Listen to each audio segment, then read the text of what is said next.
अखिल भारतीय माथुर वैश्य समाज द्वारा समग्र देश में एक ज दिवसे रक्तदान करवानो भव्य कार्यक्रम योजायो, जेना भागरूपे गुजरात माथुर वैश्य समाजनी विविध शाखाओं द्वारा राज्यना अनेक शहरों में ब्लड डोनेशन केम्पનું सफળ आयोजन કરવામાં આવ્યું। મંડળાધ્યક્ષ વિજય શાહ, મંત્રી પ્રિયકાંત ગુપ્તા અને તેમની કારોબારી સમિતિના નેતૃત્વમાં પાલનપુર, સિદ્ધપુર, મહેસાણા, કલોલ, સાબરમતી, અમદાવાદ, વિરમગામ, સેવાલિયા, આણંદ અને સુરત ખાતે સેવાકીય કેમ્પો યોજાયા હતા। આ અભિયાન અંતર્ગત કુલ 718 યુનિટ રક્ત એકત્ર કરવામાં આવ્યું હતું। સમાજ દ્વારા રક્તદાતાઓને પ્રોત્સાહિત કરવા માટે 5 લાખનો અકસ્માત વીમો અને આકર્ષક બેગ ગિફ્ટ કરી કહી શકાય કે ગિફ્ટ તરીકે આપવામાં આવી હતી।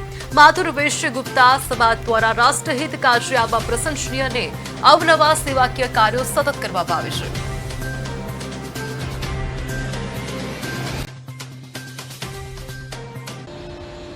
અમારા માથુર વિશ્વ સમાજનું આજે રક્તદાન શિબિરનું આયોજન કરેલું છે, જેમાં આખા ભારત લેવલે અંદાજિત 101 શિબિરો યોજવાનું અમારું આયોજન છે અને ગુજરાત લેવલે તેમાંથી 10 શિબિરો ગોઠવાશે એવું અમારું આયોજન છે।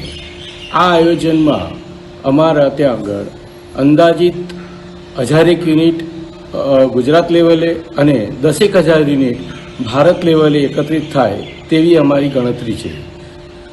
અત્યાર સુધી અમારા ત્યાં આગળ 401 જેવા યુનિટ ગુજરાત લેવલે એકત્રિત થઈ ચૂકેલા છે અને બાકીના અત્યારે કાર્યક્રમ ચાલુ છે। અખિલ ભારતીય માથુર વૈશ્ય મહાસભા દ્વારા આજે આખા ભારતભરમાં 101 કેમ્પનું આયોજન છે। અમારું લક્ષ્ય છે કે 7,000 યુનિટનું આખા ભારતમાંથી કલેક્શન થાય અને ગુજરાતમાં અમારું લક્ષ્ય છે 1000થી 1500 યુનિટનું કલેક્શન થાય અને ગુજરાતમાં અમારા પાલનપુર, સિદ્ધપુર, મહેસાણા, કલોલ, અમદાવાદ, સાબરમતી, વડોદરા, આણંદ, સેવાલિયા આ બધી જગ્યાએ અમારા વિરમગામ આ બધી જગ્યાએ અમારા રક્તદાન શિબિરનું આયોજન કરવામાં આવેલું છે।